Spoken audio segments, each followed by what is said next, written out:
Hello नमस्कार। आइए start करते हैं 25 फरवरी का फर्स्ट एडिटोरियल सेशन। स्टार्ट करने से पहले कुछ इन्फॉर्मेशन कोर्सेज के बारे में। तो एक तो दोस्तों ये कोर्स चल रहा है ग्रामर का। यहाँ प्रेपोजिशन स्टार्ट किया जा चुका है। प्रेपोजिशन का पार्ट नंबर 1 अपलोड हो चुका है। आज पार्ट नंबर 2 अपलोड हो जाएगा और उससे पहले नाउन, प्रोनाउन, एडजेक्टिव, एडवर्ब, फिर वॉइस और नरेशन 6 टॉपिक्स कंप्लीट हैं। नंबर 7 यहाँ पे स्टार्ट हो गया है। जल्द ही ये कोर्स कंप्लीशन की ओर बढ़ रहा है। आप इस कोर्स को बाई कर सकते हैं। इस कोर्स को बाई करने के लिए आपको ये एप्लीकेशन डाउनलोड करना है, आशीष क्लासेस। ये आपको प्ले स्टोर से मिल जाएगा या फिर आप इसका डिस्क्रिप्शन में जो लिंक दे रखा है वहाँ से भी इसको आप डाउनलोड कर सकते हैं। ठीक है, जैसे ही आप इसे डाउनलोड करेंगे तो और भी कुछ कोर्सेज यहाँ पे नज़र आएंगे। कुछ मुख्य कोर्सेज की अगर बात करूँ तो क्लोज टेस्ट और पैराजम्बल का एक कोर्स है। कुछ ई बुक्स यहाँ पर उपलब्ध हैं। इनके अतिरिक्त ये वाला बैच जो हर वेंसडे को स्टार्ट होता है, कल से हम स्टार्ट कर चुके हैं इस बैच को। अब एक नया बैच स्टार्ट होगा नेक्स्ट वेंसडे को। ठीक है, रजिस्ट्रेशन ओपन है या बाई कर सकते हैं। इसमें क्या खास बात है, 2 एडिटोरियल्स पर डे मिलते हैं, जिनमें से एक एडिटोरियल यही जो शाम को 5 बजे आपको मिलता है वही यहाँ पर 11-12 बजे सुबह मिल जाता है। एक और लेट नाइट को मिलता है, हालांकि वो बोर्ड पर नहीं होता। खास बात यह है कि दोनों एडिटोरियल्स के PDF मिलते हैं, तो आप वो कैब जो भी मैं पढ़ा रहा हूँ उनके एग्जाम्पल सेंटेंसेस सहित वो कैब आप प्राप्त कर सकते हैं। न्यूज़पेपर का PDF आपको मिल जाता है। तो ये सब चीज़ें इसके अंदर कुछ खास है। तो हम स्टार्ट करेंगे कॉमन एरर से। पहला क्वेश्चन देखो, the court looked at Mister Rao's plight। Plight होता है दुर्दशा। ठीक है, अगर सिचुएशन है और एक डिफिकल्ट सिचुएशन में कोई व्यक्ति है तो उसे कहते हैं प्लाइट। तो कह रहा है the court looked at Mister Rao's plight। Court ने देखा, किस ओर देखा? मिस्टर राव की दुर्दशा के बारे में देखा। फ्रॉम द पर्सपेक्टिव, पर्सपेक्टिव का मतलब नज़रिया होता है, आउटलुक होता है। किस नज़रिए से देखा? उनका जो जीवन का अधिकार है, जीने का अधिकार है, उस संदर्भ में देखा। और ये जीने का अधिकार कौन सा आर्टिकल देता है? आर्टिकल 21 देता है। यहाँ पे दोस्तों एरर है, वो ये है कि राइट टू लाइफ होगा। Right to education, right to health, right to life. ठीक है, राइट के साथ टू लगेगा, ये फिक्स प्रेपोजिशन आप याद रखें। नंबर 2 है bail is routinely denied. Bail जमानत, उसको रूटीनली डिनाई किया जाता है, मतलब हर बार इसके लिए इनकार किया जाता है। इन द मोस्ट केसेस, अधिकांश केसेस में। When ever most is used in the sense of almost, जब इसका मीनिंग ऑलमोस्ट हो, अधिकांश हो, तो याद रखें कि इससे पहले द नहीं आता है। द तभी लगाएं मोस्ट से पहले जब ये डिग्री सुपरलेटिव में दे रखा हो, अन्यथा ऑलमोस्ट के मीनिंग में इससे पहले द नहीं आएगा। बात रही तीसरे की, a few recent judicial decisions have sought to carve out expectations exceptions. कोई गलती नहीं है, नो एरर। ठीक है, तो ये 2 एरर्स थी यहाँ पे। अब हम स्टार्ट करेंगे आज का editorial. Bail as right. Bail का मतलब जमानत होती है, एज का मतलब के रूप में, राइट का मतलब हो गया अधिकार। तो जमानत एक अधिकार के रूप में, जमानत एक अधिकार है, ये यहाँ पे जस्टिफाई करने की कोशिश लेखक कर रहा है। यहाँ वारा राव एक पोइट है, कवि है, 80 से ऊपर इनकी आयु हो चुकी है और इनको कोरेगांव एक केस था, उसके तहत इनको गिरफ्तार किया गया था। ये जेल काट रहे हैं, लेकिन अभी इनके स्वास्थ्य के कारण सुप्रीम कोर्ट ने ये निर्णय लिया है कि इनको जमानत दी जाए। तो उसी के बारे में है कि UAPA एक बताएंगे आगे चल पता लग जाएगा आपको कि UAPA क्या है। एक प्रिवेंशन एक्ट होता है ना, अनलॉफुल एक्टिविटीज़ प्रिवेंशन एक्ट होता है, उसके तहत इनको गिरफ्तार किया गया था। तो यहाँ पे बातें मिलेंगी कि आपको इस एक्ट के तहत जिसको गिरफ्तार किया जाता है उसको जमानत जनरली दी नहीं जाती है। ठीक है, लेकिन जीने का जो अधिकार है वो सबसे बड़ा अधिकार है, इसके नीचे सब चीज़ें हैं, पहले ज़िंदगी है। इसलिए फिर ये सुप्रीम कोर्ट ने इनको इन कारणों के आधार पर जमानत देने का निर्णय किया। तो ये सब चीज़ें यहाँ पे देखने को मिलेगी आपको। तो देखो, इन ग्रांटिंग बेल, ग्रांट का मतलब स्वीकार करना, बेल का मतलब जमानत। तो जमानत स्वीकार करने में किसके लिए? 4-6 मंथ्स। और जमानत कितनी? 6 महीने की। किसको ये ग्रांट की गई है? वारा राव, ये कवि हैं। और ये किस केस में जमानत, मतलब ये जेल काट रहे हैं इस भीमा कोरेगांव केस में। और जमानत किस आधार पर दी गई है? Medical grounds. ग्राउंड्स का मतलब आधार है यहाँ पे, ठीक है, बेसिस है। तो ये मेडिकल ग्राउंड्स पर, तो बॉम्बे हाई कोर्ट ने क्या किया है? हैज़ अफर्म्ड, ये पुष्टि की है। ये सुप्रीम कोर्ट ने, बॉम्बे हाई कोर्ट की बात थी। बॉम्बे हाई कोर्ट ने क्या किया है? एक बार फिर से पुष्टि की है, अफर्म किया है। क्या? द प्रिंसिपल, सिद्धांत को। अब देखो, प्रिंसिपल की एक स्पेलिंग होती है PRINCIPAL, वो प्रधानाचार्य के लिए आता है। ये PL सिद्धांत के लिए आता है। शायद कल के एडिटोरियल में डिस्कस किया था, कॉमन एरर मैंने दिया था ऐसा। तो प्रिंसिपल सिद्धांत है तो उन्होंने पुष्टि की है, ये बॉम्बे हाई कोर्ट ने पुष्टि की है एक सिद्धांत की। ये सिद्धांत क्या, that even the stringent provisions, stringent का मतलब बहुत ही स्ट्रिक्ट लिख सकते हो, स्ट्रिंजेंट, स्ट्रिंजेंट एक एडजेक्टिव है, इसका मतलब होता है स्ट्रिक्ट, ठीक है। तो बहुत ही कठोर जो प्रोविजंस हैं, जो नियम हैं, of an anti terrorism law, किसके, एक एंटी टेररिज्म लॉ के, मतलब आतंकवाद के खिलाफ जो कानून है उसके तहत जो भी कठोर यहाँ नियम हैं, आर नॉट इनविंसिबल, वो भी अजय नहीं है। इनविंसिबल का मतलब है कि वो कोई चीज़ जिसको आप जीत नहीं सकते हैं, जिसको आप ओवरकम नहीं कर सकते हैं, ठीक है, तो वो अजय नहीं है। किसके सामने, before A prisoners constitutional rights, एक कैदी है, उसके कुछ संवैधानिक अधिकार हैं, उनके समक्ष कितने ही कठोर कानून क्या ना हो, लेकिन वो भी अजय नहीं है, उनको आप का मतलब वो चीज़ें जो है ना वो भी मतलब सुप्रीम नहीं है, कहने का मतलब, ठीक है। एक बार फिर समझना, यहां तक की बात तो समझ में आ गई। भीमा कोरेगांव केस है, उसमें एक व्यक्ति है जिसको जेल काटी जा रही है उसके द्वारा, पोइट है वरवरा राव, ठीक है। 6 महीने की जमानत देने का निर्णय किया है, किस आधार पर, मेडिकल ग्राउंड्स के आधार पर। किसने जमानत देने का निश्चय किया है, बॉम्बे हाई कोर्ट ने। तो बॉम्बे हाई कोर्ट सब्जेक्ट है, इसकी वर्ब हैज और अफर्म्ड, हैज यहाँ पे हेल्पिंग वर्ब, अफर्म्ड यहाँ पे मेन वर्ब, हैज के साथ वर्ब की थर्ड फॉर्म लगाते हैं। तो बॉम्बे हाई कोर्ट ने अफर्म किया है क्या, प्रिंसिपल, सिद्धांत। कौन सा सिद्धांत, दैट, की, ये कंजंक्शन लग गया। इवन का प्रयोग हम उस शब्द से पहले करते हैं जिसको आपको इम्फेसाइज करना हो, जिस पर जोर डालना हो, ये एडवर्ब होता है। इन स्ट्रिंजेंट प्रोविजंस, कि कितना ही कठोर कानून क्यों ना हो, किसके तहत, ये एंटी टेररिज्म लॉ के, ये कानून जो है वो इनविंसिबल नहीं है। ऐसा नहीं है कि इन पर कोई हावी नहीं हो सकता, इन पर कोई कंट्रोल नहीं कर सकता इन कानून को। ये किसके समक्ष बात कर रहा है, एक कैदी के संवैधानिक अधिकार हैं, वो बड़े हैं, इससे बड़े संवैधानिक अधिकार होते हैं। पहले संवैधानिक अधिकारों की रक्षा की जाएगी, उसके बाद बाकी कानून आते हैं, कहने का मतलब ये है, ठीक है। अब यहाँ पे जो स्ट्रिंजेंट प्रोविजंस हैं, ये प्रोविजन सब्जेक्ट था, इसकी वर्ब है वो आर है। आगे देखिए, जेल्ड अंडर, जेल्ड, इनको जेल दी गई थी, अंडर इसके तहत, किसके तहत, draconian unlawful activities act, prevention act, ये UAPA कहलाता है। ड्रैकोनियन का मतलब क्या है वो नोट करेंगे। ड्रैकोनियन का मतलब स्ट्रिंजेंट ही होता है, कठोर ही होता है, ठीक है। हार्श कह सकते हो, स्ट्रिक्ट कह सकते हो, ठीक है, ये आपका स्ट्रिंजेंट कह सकते हो, कठोर, सख्त, उसे कहते हैं क्या, आप कहते हैं ड्रैकोनियन। तो इनको जेल हुई UAPA के तहत। मिस्टर राव को जेल हुई 82, इनकी आयु 82 वर्ष है। सफर्ड फ्रॉम, इन्होंने सफ़र किया, सफ़र किससे किया, उसके लिए फ्रॉम लगता है सफ़र में। अ होस्ट ऑफ, इसका मतलब है बहुत बड़ी संख्या में, a large number of, note कर लीजिएगा इसको। अ होस्ट ऑफ का मतलब है अ लार्ज नंबर ऑफ, बहुत बड़ी संख्या में, क्या, एलिमेंट्स, तकलीफें, ठीक है। इन्होंने काफ़ी तकलीफें सही। एंड इज कंडीशन, और उनकी जो स्थिति है, वॉज डिटीरियोरेटिंग, वो धीरे धीरे बदतर हो रही थी। डिटीरियोरेट का मतलब क्या होता है भाई, वर्सन, डिटीरियोरेट का मतलब होता है वर्सन, और उनकी स्थिति धीरे धीरे बदतर हो रही थी।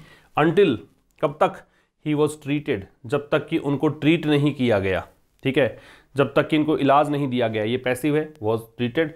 एट द नानावती हॉस्पिटल, किसमें, ये हॉस्पिटल का नाम है यहाँ पर। ऑन द इंटरवेंशन, और ये किस कारण संभव हो पाया, ये हस्तक्षेप के कारण संभव हो पाया।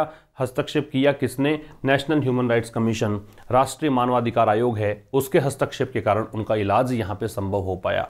एक बार फिर समझें, कैद हुई इनको किसके तहत, एक कठोर कानून है UAPA, इसके तहत। किसकी बात कर रहा है, मिस्टर राव। 82 क्या है उनकी एज है। सफर्ड फ्रॉम, इन्होंने पीड़ा सही, किसको, बहुत बड़ी तकलीफें थी। एलिमेंट का मतलब तकलीफ, बीमारी को बोलते हैं। काफ़ी बड़ी संख्या में बीमारियां हैं, और इनकी स्थिति जो है धीरे धीरे क्या हो रही थी, वर्सन हो रही थी, बदतर हो रही थी, जब तक कि इनको नानावती हॉस्पिटल जो बॉम्बे में है वहाँ पर इलाज नहीं किया गया। और ये कब संभव हो चुका इलाज इनका, नेशनल ह्यूमन राइट कमीशन के द्वारा हस्तक्षेप किया गया, तब। इंटरवेंशन का मतलब इंटरफेरेंस होता है, हस्तक्षेप होता है। तो यहाँ देखें, हिज कंडीशन सब्जेक्ट था, इसकी वर्ब ये है, ठीक है। मिस्टर राव सब्जेक्ट है, इसकी वर्ब सफर्ड है, ठीक। बाकी सब पता लगेगा, ही सब्जेक्ट और वो जिसकी वर्ब है।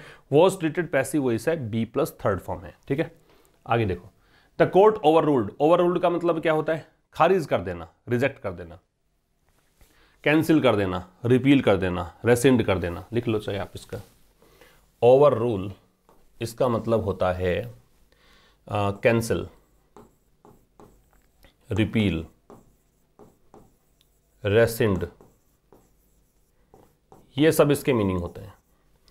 Cancel, repeal, rescind. तो कोर्ट ने नेशनल इन्वेस्टिगेशन एजेंसी का जो ऑब्जेक्शन है, NIA का जो ऑब्जेक्शन है, उसको क्या कर दिया, ओवर रूल कर दिया, मतलब सिरे से खारिज कर दिया। दैट की बेल शुड बी ग्रांटेड, क्या कहा कि bail should not be granted, ये पैसिव वॉइस है बी के साथ थर्ड फॉर्म, कि जमानत नहीं दी जानी चाहिए, किस आधार पर, मेडिकल ग्राउंड्स के आधार पर। ठीक है, तो नेशनल इन्वेस्टिगेशन एजेंसी का कहना था, इनका एक ऑब्जेक्शन था कि मेडिकल आधार पर जमानत नहीं दी जानी चाहिए। इस बात को कोर्ट ने खारिज कर दिया। कोर्ट कौन सा है, बॉम्बे हाई कोर्ट है। Once an under trial prisoners bail application, और कब नहीं दी जानी चाहिए, जब एक बार कोई अंडर ट्रायल जिस पर मुकदमा चल रहा है उस कैदी की बेल एप्लीकेशन, जमानत याचिका वॉज रिजेक्टेड, उसको रिजेक्ट कर दिया गया था। किस आधार पर, on merits under UAPA। UAPA के तहत, मेरिट्स का मतलब विशेषता मान लीजिए, तो UAPA के तहत जो भी कानून है ना, सख्त कानून है, उसके तहत अगर एक बार जमानत याचिका खारिज कर दी गई है कैदी की, तो उसके बाद मेडिकल ग्राउंड्स के आधार पर उसको जमानत नहीं दी जानी चाहिए। एज लॉन्ग एज, जब तक एज और एज के बीच डिग्री पॉजिटिव आती है, तो देखो लॉन्ग यहाँ पे पॉजिटिव है, और ना केवल एज की बात है, ये एज के साथ, सो के साथ, वेरी के साथ, टू के साथ, एनफ के साथ, इन सभी के साथ में डिग्री पॉजिटिव ही आती है, बात नोट कर लेना। ये एज, सो, वेरी, टू और एनफ, इन सभी के साथ डिग्री कौन सी आती है, पॉजिटिव। तो जब तक कि एक्सेस टू ट्रीटमेंट, एक्सेस में टू लगता है, लेकिन ध्यान रखना एक्सेस में टू तभी लगता है जब एक्सेस नाउन होता है, वर्ब होती है तो नहीं लगाते हैं हम। ठीक है, जब तक कि access to treatment in a government hospital, कि जब तक कि इलाज जो है किसी सरकारी चिकित्सालय में अवेलेबल हो तब तक। ठीक है, एक बार फिर समझना, कोर्ट सब्जेक्ट है, ओवररूल्ड वर्ब है। कोर्ट ने खारिज कर दिया क्या चीज, नेशनल इन्वेस्टिगेशन एजेंसी का ऑब्जेक्शन। क्या, दैट बेल, दैट कंजंक्शन है, बेल सब्जेक्ट है, शुड यहाँ पे हेल्पिंग वर्ब, नॉट यहाँ पे एडवर्ब ऑफ निगेशन, बी यहाँ पे आ गया क्योंकि पैसिव बनाना है इसको, V0 आ गया, बी के साथ थर्ड फॉर्म, पैसिव में थर्ड फॉर्म आती है, कि जमानत नहीं दी जानी चाहिए, किस आधार पर, मेडिकल ग्राउंड्स के आधार पर। कब, जब एक बार अंडर ट्रायल प्रिजनर की जो बेल एप्लीकेशन है, अंडर ट्रायल का मतलब जिस पर मुकदमा चल रहा है, प्रिजनर कैदी, उसकी जमानत याचिका को खारिज कर दिया गया। बेल एप्लीकेशन सब्जेक्ट है, वॉज रिजेक्टेड, ये आपको पैसिव बनाया गया है, ये इसकी वर्ब है। ऑन मेरिट्स अंडर UAPA की विशेषताओं के आधार पर, जब तक कि एक्सेस जो है गवर्नमेंट हॉस्पिटल में अवेलेबल हो तब तक। ठीक है, एज लॉन्ग एज, उतने लंबे समय तक जब तक कि ऐसा होता है, इस कंडीशन में बताता है, टाइम बता रहा है। द NIA हैड आर्ग्यूड, ये नेशनल इन्वेस्टिगेशन एजेंसी सब्जेक्ट है, इसकी वर्ब हैड आर्ग्यूड है, ये हेल्पिंग वर्ब, ये मैन वर्ब। इसने आर्ग्यूमेंट दिया that in view of the statutory bar, statutory का मतलब वैधानिक, बार का मतलब प्रतिबंध, on granting bail, granting bail जमानत देने की बात है, जमानत स्वीकार करने की बात है, under section 43D5 of the UAPA, किसके तहत, UAPA की इस सेक्शन के तहत। इफ द एक्यूजेशन आरोप अगेंस्ट अ पर्सन, किसी भी व्यक्ति के खिलाफ, इज है, एक्यूजेशन सब्जेक्ट है, इज यहाँ पे इसकी वर्ब है। प्राइमा फेसी का मतलब प्रथम दृष्टया, शुरुआत में देखने पर, पहली बार देखने पर, ट्रू लगते हैं, सच हैं। Any bail given on health grounds, कोई भी जमानत अगर दी जाती है हेल्थ ग्राउंड्स पर, स्वास्थ्य के आधार पर, वुड ओपन अप, तो ये जो बेल है वो ओपन अप करेगी the flood gates to similar petitions, की ऐसी ही याचिकाओं में बहुत सारे और भी ऐसी चीजें सामने आएंगी। फ्लड गेट का मतलब क्या होता है, फ्लड गेट बाढ़ के पानी को कंट्रोल करने के लिए यूज करते हैं। फ्लड गेट्स ओपन करने का मतलब यह है कि बाढ़ का पानी बहुत बड़ी मात्रा में आएगा। कहने का मतलब अगर आप एक बार ऐसा कर दोगे ना, तो इतनी ऐसी याचिकाएं तो बहुत सारे लगी पड़ी हैं, तो फिर और बहुत सारे लोग जो हैं इसी आधार पर जमानत प्राप्त कर लेंगे। ठीक है, फिर समझना, NIA ने आर्ग्यू किया that in view of the, इसको देखते हुए, किसको देखते हुए, जो कि एक वैधानिक प्रतिबंध है, एक संवैधानिक प्रतिबंध है, किस पर, जमानत देने पर, किसके तहत, UAPA की इस धारा के तहत। यदि आरोप जो है किसी व्यक्ति के खिलाफ वो प्रथम दृष्टया सच है। ठीक है, तो कोई भी याचिका, कोई भी मतलब जमानत अगर दी जाती है स्वास्थ्य आधार पर, तो फिर ऐसी तो बहुत सारी याचिकाएं हैं, उनके लिए भी आपको मतलब आप एक प्रकार से फ्लड गेट्स को ओपन कर दोगे अगर ऐसा करोगे तो। सिमिलर, एक जैसा, मतलब एडजेक्टिव है, पिटिशंस नाउन है। The court looked at mister Rao's plight, plight का मतलब दुर्दशा होती है, डिफिकल्ट कंडीशन को बोलते हैं। कोर्ट ने देखा, कोर्ट सब्जेक्ट, लुक यहाँ पे इसकी वर्ब, कोर्ट ने मिस्टर राव की बुरी स्थिति को देखा। फ्रॉम द पर्सपेक्टिव, पर्सपेक्टिव का मतलब व्यू पॉइंट, आउटलुक मतलब नजरिया होता है, व्यू पॉइंट। ठीक है, तो कोर्ट ने किस नजरिए से देखा? Of his right to life, उनका जो जीने का अधिकार है उसके तहत, और ये अधिकार किसके तहत प्राप्त है? आर्टिकल 21 के तहत। ठीक है, तो कोर्ट ने मिस्टर राव की बुरी स्थिति को देखा किस नजरिए से? उनके जीने के अधिकार के नजरिए से, और ये अधिकार किस सेक्शन के, इस आर्टिकल के तहत मिला हुआ है? आर्टिकल 21 के तहत मिला हुआ है। इट रूल्ड, इसने बोला, इसने मतलब निर्णय दिया। इट यहाँ पे कोर्ट के लिए प्रोनाउन है, रूल्ड यहाँ पे निर्णय देने के लिए है, तो उसने निर्णय दिया दैट ए कॉन्स्टिट्यूशनल कोर्ट की, एक संवैधानिक जो कोर्ट है, can not be a mute Spectator, ये एक कोई मूक दर्शक नहीं बन सकता। म्यूट का मतलब जिस बोले नहीं, बस देखता रहे, मूक दर्शक नहीं बन सकता। टू द अंडर ट्रायल, किसके तहत? मतलब किसके लिए? कोई भी व्यक्ति जो जिस पर मुकदमा चल रहा है उसके लिए।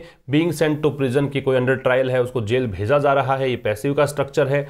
एंड देन, और फिर टू गवर्नमेंट हॉस्पिटल्स, और फिर सरकारी अस्पताल भेजा जा रहा है। वेयर हिज हेल्थ डिटेरियोरेट्स फर्दर, जहां पे उसकी स्वास्थ्य जो है और आगे खराब होता जाता है।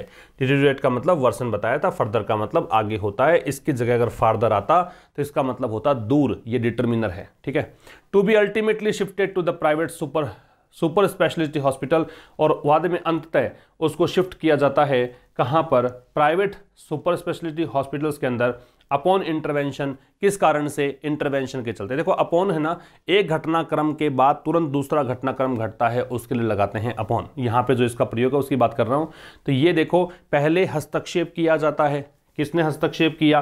कोर्ट्स ने। उसके बाद यहाँ पे इनको एडमिट करवाया जाता है हॉस्पिटल में, तो ये एक के बाद दूसरा घटनाक्रम घट रहा है, इसलिए अपॉन का प्रयोग है।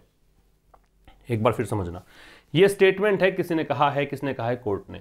कोर्ट ने यहां पे निर्णय दिया है कि एक कॉन्स्टिट्यूशनल कोर्ट जो है वो एक मूक दर्शक बना नहीं रह सकता। किसके प्रति? कि कोई एक मुकदमे से चल रहा है, उसको जेल भेज दिया जाता है, उसके बाद में उसको गवर्नमेंट हॉस्पिटल में भेजा जा रहा है। वेयर यहाँ पे एडवर्ब ऑफ प्लेस है, गवर्नमेंट हॉस्पिटल जहाँ पे उसका स्वास्थ्य और अधिक खराब हो जाता है, और उसके बाद उसको अल्टीमेटली शिफ्ट किया जाता है कहाँ पर? प्राइवेट सुपर स्पेशलिटी हॉस्पिटल्स के अंदर। और ये किस कारण शिफ्ट करते हैं? क्योंकि यहाँ पे कोर्ट्स हस्तक्षेप करते हैं, इंटरवेंशन करते हैं, इसलिए। This could not continue back and fourth, तो ये जो चीज़ है ये कंटिन्यू नहीं रह सकती। ये कुड है वो पॉसिबिलिटी के लिए आ रहा है, बैक एंड फोर्थ का मतलब आगे पीछे, कि बार बार में आप ऐसा नहीं कर सकते हैं। ओनली बिकॉज, केवल इसलिए नहीं, his bail application has been turn down, तो उनकी जो बेल एप्लीकेशन है, उनकी जो जमानत याचिका है उसको टर्न डाउन किया जा चुका है। टर्न डाउन का मतलब होता है रिजेक्ट। टर्न डाउन ये फ्रेजल वर्ब है, इसका मतलब होता है रिजेक्ट, कि उनकी जो जमानत याचिका है उसको रिजेक्ट कर दिया गया है ऑन मेरिट्स। मेरिट्स का मतलब यहाँ पे हो गया विशेषताओं के आधार पर, कि यूएपीए की जो मेरिट्स है, यूएपीए में कुछ ऐसे प्रोविजंस हैं, उनके आधार पर उनकी जमानत याचिका को खारिज कर दिया गया है। इसलिए आप इस चीज़ को आगे पीछे ऐसे नहीं कर सकते, ऐसे इस चीज़ों को नहीं ले सकते। बैक एंड फोर्थ का मतलब टू एंड फ्रो भी कह सकते हो, मतलब कोई डिसीजन आपने लिया, पहले आपने निर्णय इस दिशा में लिया, फिर वापस जा रहे हो आप निर्णय मतलब उस निर्णय को आप वापस से खारिज कर रहे हो, ऐसा नहीं हो सकता। ठीक है, तो दिस यहाँ पे सब्जेक्ट था, कुड नॉट कंटिन्यू इसकी वर्ब है, बैक एंड फोर्थ यहाँ पे हो गया एक प्रकार से एडवर्ब। तो ये कंटिन्यू नहीं हो सकता बैक एंड फोर्थ। कारण क्या है? क्योंकि केवल इसलिए नहीं कर सकते कि उनकी जमानत याचिका जो है हैज़ बिन टर्न डाउन, ये आपका सब्जेक्ट हो गया, हैज़ बिन टर्न डाउन ये आपका पैसिव वॉइस है, और ये वर्ब है इसकी ऑन मेरिट्स। इस आधार पर इट साइड इसने कहा, ये कोर्ट ने कहा है। ठीक है, आगे देखिए, bail is routinely denied, bail को रूटीनली एडवर्ब है, एज इसकी वर्ब है, इसका थर्ड फॉर्म है तो पैसिव है। जमानत को रूटीन आधार पर डिनाई कर दिया जाता है, मीन्स उसके लिए इनकार किया जाता है। इन मोस्ट केसेस, अधिकांश केसेस, देखो मैंने दिया था ना ये आपको कि मोस्ट के पहले दे नहीं आता, क्योंकि अधिकांश इसका मतलब है अंडर यूएपीए, यूएपीए के तहत, अनलॉफुल एक्ट प्रिवेंशन एक्ट के तहत। ठीक है, it became a water tight embargo, embargo का मतलब होता है बैन, एम्बार्गो का मतलब बैन होता है या प्रोस्क्रिप्शन होता है, प्रोस्क्रिप्शन या प्रोहिबिशन, ये सब कह सकते हो। ठीक है, वाटर टाइट का मतलब जिसमें कोई खामी ना हो, जो फ्लॉलेस हो। ठीक है, जिसमें कोई कमजोरी ना हो, जो फ्लॉलेस हो।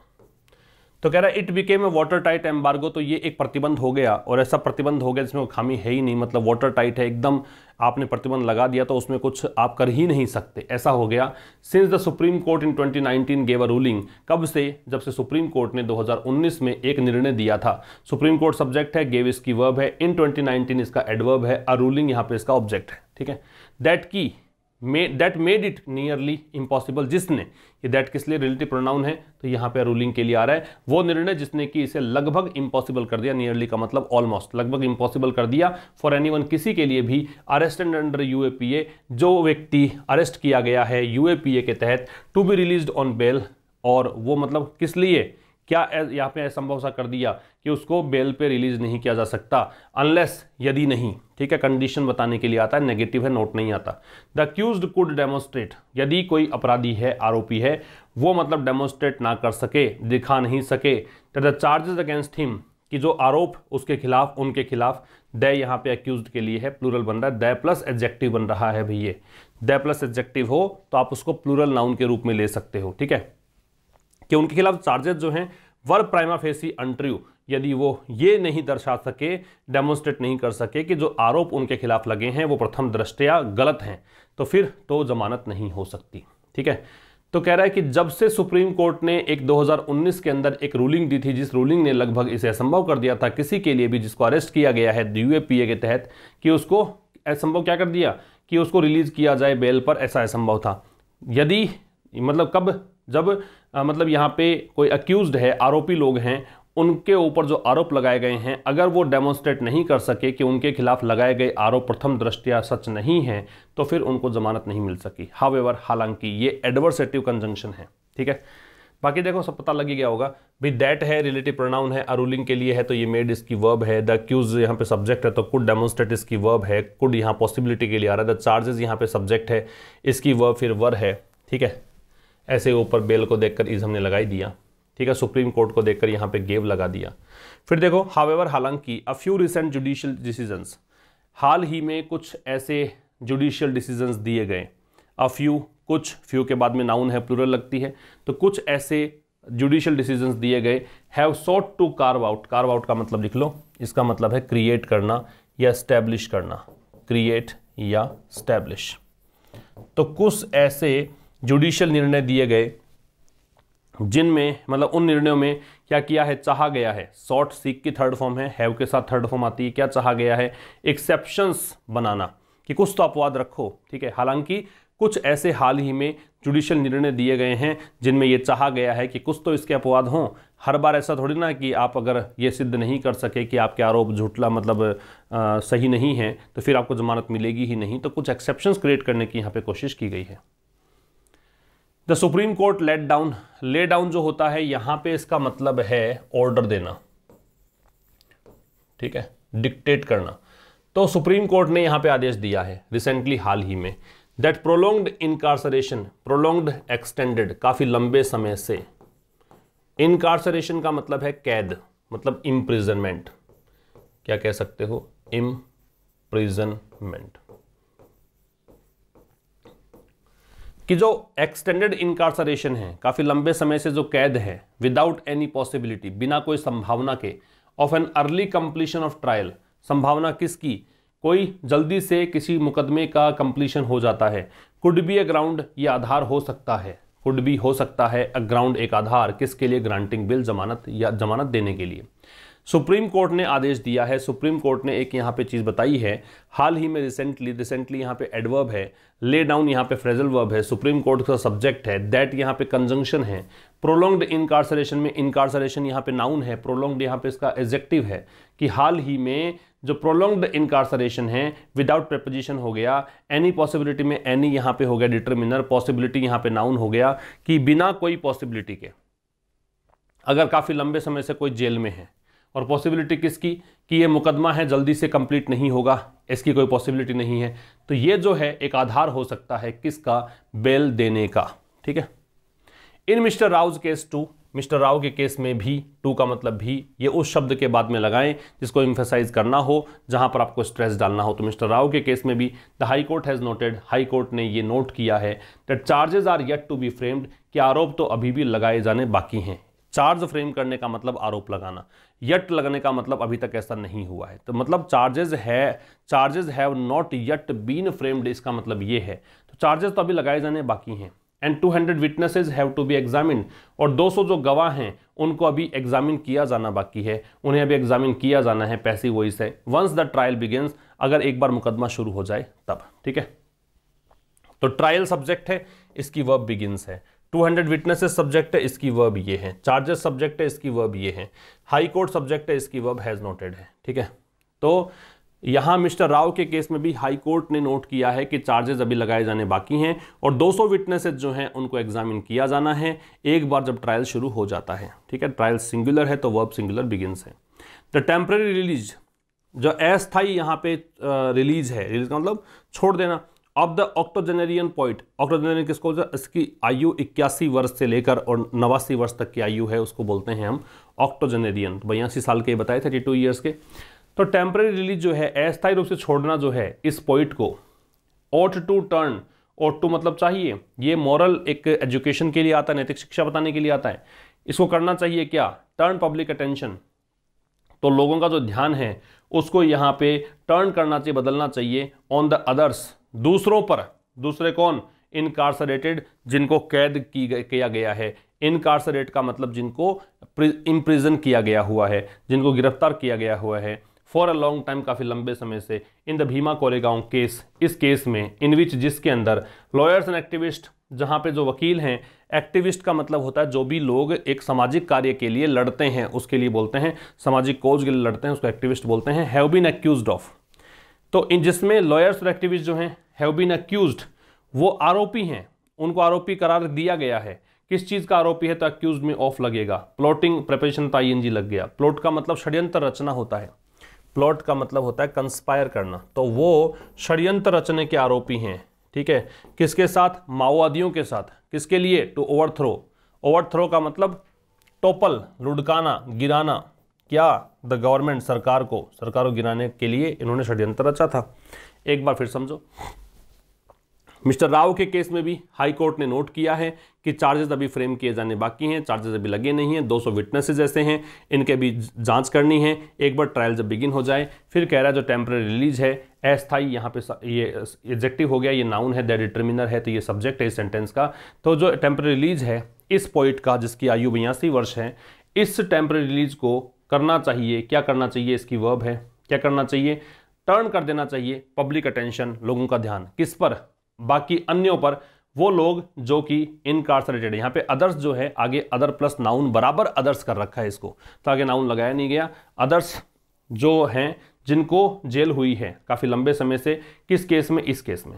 ठीक है, जिसमें अब ये केस जो है उसकी बात कर रहा है, जिसमें लॉयर्स और एक्टिविस्ट जो हैं ये सब्जेक्ट हैं। हैव बीन एक्यूज्ड, इसकी पैसिव वॉइस बनाया गया है, जिनको आरोपी बनाया गया है, किसका, षड्यंत्र रचने का। षड्यंत्र किस साथ रचा इन्होंने, माओवादियों के साथ। किस लिए रचा, क्योंकि गवर्नमेंट को ये टॉपल करना चाहते थे, ओवरथ्रो करना चाहते थे, सरकार गिराना चाहते थे। ठीक है, रिसेंट रेवल्यूशंस, रेवलेशन का मतलब होता है रहस्य उद्घाटन करना, कोई चीज़ें जो सीक्रेट है उसको सामने लेकर आना। हाल ही में जो रहस्य उद्घाटन हुए हैं, दैट की, ये कंजंक्शन है, सम ऑफ द इलेक्ट्रॉनिक एविडेंस की, कुछ जो इलेक्ट्रॉनिक सबूत हैं। एविडेंस का प्लूरल नहीं बनता है, क्योंकि एविडेंस एक्चुअल में किसी एक पर्टिकुलर थिंग का नाम होता ही नहीं है, ये तो एक कॉन्सेप्ट मात्र का नाम है। That is why if you can not see something in a physical form, that really is an uncountable noun that you cannot convert into uncountable, मतलब countable noun cannot convert into plural, तो यहाँ पे evidence plural नहीं बनेगा। तो recent रेवल्यूशंस, हाल ही में जो रहस्य उद्घाटन हुए हैं, दैट कंजंक्शन हो गया कि कुछ जो इलेक्ट्रॉनिक एविडेंस हैं, इन द केस, इस केस में, मे हैव बीन, हो सकता है, मे इम्प्लांटेड, कि इन एविडेंसेस को प्लांट किया, इन एविडेंस को प्लांट किया गया हो, इन एविडेंस को मतलब ऐसे ही बनाया गया हो, रिमोटली, कहीं दूर दराज, है ना, मतलब प्लांटेड, दूर दराज, मतलब कहीं ना कहीं इनको मतलब प्लांट किया गया है, किसके द्वारा, by a piece of malware. Malware एक प्रकार से वायरस होता है। ठीक है, एक प्रकार से मालवेयर का मतलब हो गया कोई एक सॉफ्टवेयर के अंदर, मतलब मालवेयर आप समझते होंगे, टेक्निकल टर्म है, अगर कंप्यूटर से थोड़ा संबंध आपका है, मैं ज़्यादा एक्सप्लेन नहीं कर पाऊंगा इसको, मालवेयर का मालवेयर ही समझो, वैसे वायरस को बोलते हैं मालवेयर। तो एक प्रकार से ये किसी के द्वारा मतलब ये बनाए गए, कहने का मतलब ये कि सबूत जो है ना ये है नहीं, लेकिन इनको प्लांट किया गया है, इन सबूतों को मालवेयर की मदद से बनाया गया है। तो कह रहा है हैव डेंटेड, ये रेवलेशंस जो हैं इन्होंने क्या किया है, डेंटेड। डेंट का मतलब यहाँ पे क्या कहोगे, डेंट से मतलब ये कहोगे कि ये कमज़ोर कर रहा है, इरोड है, वीकन है। तो ये जो रहस्य उद्घाटन हुए हैं उन्होंने क्या कर दिया, कमज़ोर कर दिया है। क्या, जो प्रोसिक्यूशंस के क्लेम्स है, प्रोसिक्यूशन जिन्होंने अभियोग या फिर केस दायर किया है, वो क्लेम्स का दावे, कि दावे जो हैं उनको कमज़ोर कर दिया है। दावे क्या किए गए थे कि एक षड्यंत्र का एग्जिस्टेंस है, एग्जिस्टेंस अस्तित्व में होना, ऑफ यहाँ पे रिलेट करने के लिए प्रेपोजिशन है, ए यहाँ पे डिटर्मिनर है, प्लॉट यहाँ पे नाउन है, प्लॉट का षड्यंत्र होता है।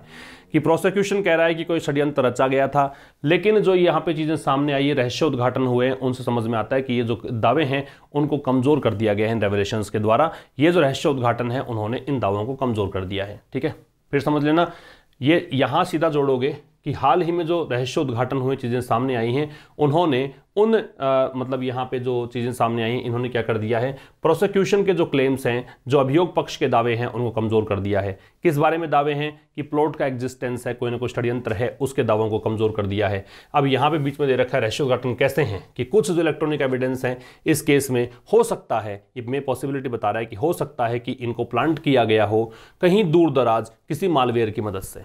इट इज़ अनफॉर्चुनेट, ये दुर्भाग्यपूर्ण है। इट यहाँ पे सब्जेक्ट है इसका, इज इसकी वर्ब है, और अनफॉर्चुनेट यहाँ पे एडजेक्टिव है, ये कॉम्प्लीमेंट के रूप में है, इज यहाँ पे लिंकिंग वर्ब है। ये दुर्भाग्यपूर्ण है that there is no sign, की कोई भी संकेत नहीं है। देयर से स्टार्ट आप करते हो, स्टार्ट इसलिए बता रहा हूँ कि दैट कंजंक्शन है, और कंजंक्शन के बाद में we see that there is a clause, there is a new clause. तो यहाँ पे क्लॉज से स्टार्ट है देयर से, तो इन्वर्जन फॉलो किया जाएगा, मीन्स जो सब्जेक्ट है वो बाद में और वर्ब पहले आएगी। तो नो साइन को देखकर ये वर्ब इज आ रही है। तो अब कह रहा है कि ये अनफॉर्चुनेट है कि कोई भी संकेत नहीं है किसका, either N expeditious trial. Expeditious का मतलब होता है स्पीडी, काफ़ी तेज़ गति से, कि काफ़ी तेज़ गति से ट्रायल हो जाए, मुकदमा हो जाए, इसका कोई संकेत नहीं है। और एनी पॉसिबिलिटी, ईदर के साथ में और लगता है, ना ही कोई ऐसी संभावना है ऑफ रिलीज कि कोई छोड़ दिया जाएगा, ऑफ दोज अरेस्टेड, उन लोगों को जिनको गिरफ्तार किया गया है, आफ्टर ए केस, एक केस के बाद। और केस कैसा था, of alleged provocative speeches, alleged तथाकथित, परपर्टेड, और ये केस कैसा था, परपर्टेड तथाकथित रूप से जो स्पीचेज हैं, मैं इसको मिटा देता हूं। एलेज्ड का मतलब है परपर्टेड, तथाकथित रूप से जो उकसाऊ भाषण है, भड़काऊ भाषण है, प्रोवोकेटिव उकसाने वाले, इंस्टिगेटिंग, ठीक है, भड़काने वाले भाषण हैं, उनका इन पर आरोप था। मेड ड्यूरिंग, वो स्पीचेस कब दिए गए, ये दिए गए इसके दौरान, किसके दौरान, अ दलित कमेमोरेशन इवेंट। दलित कमेमोरेशन का मतलब संस्मरण, जब आप कोई चीज़ को याद करने के लिए इकट्ठा होते हो उसे बोलते हैं कमेमोरेशन इवेंट, इस दौरान। और ये कब आयोजित किया गया था, 31 दिसंबर 2017 को, कहाँ पर, पुणे में। तो वो जो ट्रांसफॉर्म्ड, तो ये जो कह रहा है कि ये जो हुआ था ना दलित कमेमोरेशन इवेंट, ये ट्रांसफॉर्म हो गया था, ट्रांसफॉर्म कर दिया गया था, बदल दिया गया था पैसिव वॉइस से बाय द पुलिस के द्वारा, किस रूप में, इनटू ए सिनिस्टर माओइस्ट प्लॉट, एक डरावने, सिनिस्टर का मतलब अशुभ भी होता है और थ्रेटनिंग भी होता है, थ्रेटनिंग या फिर मिनेसिंग भी कह सकते हो, ठीक है, अशुभ भी कह सकते हो, डरावना भी कह सकते हो। तो एक अशुभ या डरावने माओइस्ट, माओवादी षड्यंत्र के अंदर पुलिस ने इसे तब्दील कर दिया। एक बार फिर समझना, कहाँ से देखें, देखो ये दुर्भाग्यपूर्ण है कि ना तो यहाँ पे कोई ऐसा संकेत मिल रहा है कि फटाफट इसका कोई मुकदमा ये कंप्लीट हो जाएगा, ना ही कोई ऐसी संभावना नजर आती है कि जिनको गिरफ्तार किया गया है उनको छोड़ दिया जाएगा, ठीक है। और ये गिरफ्तार किया क्यों गया था, क्योंकि इन पर भड़काऊ भाषण देने का आरोप लगा था। ये भड़काऊ भाषण दिए कहाँ थे, एक दलित कमेमोरेशन इवेंट था उसमें, ये कब हुआ था, इस डेट को हुआ था, कहाँ हुआ था, पुणे में। और ये जो इवेंट था इसको ट्रांसफॉर्म कर दिया गया था पुलिस के द्वारा, किसमें ट्रांसफॉर्म किया गया, ट्रांसफॉर्म में इनटू, मतलब बदल दिया गया था किसमें, एक माओवादी प्लॉट में। और ये प्लॉट कैसा था, सिनिस्टर यहाँ पे इसका एडजेक्टिव है, एक थ्रेटनिंग या मिनेसिंग, अशुभ या डरावने प्रकार का ये प्लॉट था। अब देखें रिवीजन। एम्बार्गो का मतलब बताया था मैंने, क्या, एम्बार्गो का प्रोस्क्रिप्शन मतलब प्रतिबंध होता है, तो पहले को जोड़ देंगे आप डी से। दूसरा है कार्व आउट, कार्व आउट का मतलब होता है क्या, क्रिएट, बनाना, निर्मित करना, ए। फिर है एक्सपेडिशियस, एक्सपेडिशियस का मतलब होता है आप कह सकते हो तेज, तो तेज के लिए कौन सा यूज करेंगे, स्विफ्ट, स्पीडी। डेंट का मतलब कमजोर करना है, इरोड या फिर वीकन, तो बी। और टर्न डाउन का मतलब रिजेक्ट करना है, तो ये हो गया सी। तो ये आएंगे आपके आंसर्स, ठीक है। आगे देखें, आप सच को झुठला नहीं सकते, ये ट्रांसलेट करना हो तो क्या बोलेंगे, you can't falsify the truth. Falsify का मतलब झुठलाना। फिर है अनसुना मत करो, तो don't turn a deaf ear, इसको डेफ पढ़ते हैं, don't turn a deaf ear, D fear नहीं है, डेफ ईयर, ठीक है। यह तुम्हारे बस की बात नहीं है, it's out of your league, it's out of your league, ये आपके वश की बात नहीं है, इट्स बियॉन्ड योर कंट्रोल, ये भी कह सकते हो कहने को। तो ये था दोस्तों आज का ट्यूटोरियल। मुलाकात होगी कल शाम 5 बजे, तब तक के लिए नमस्कार, थैंक यू वेरी मच।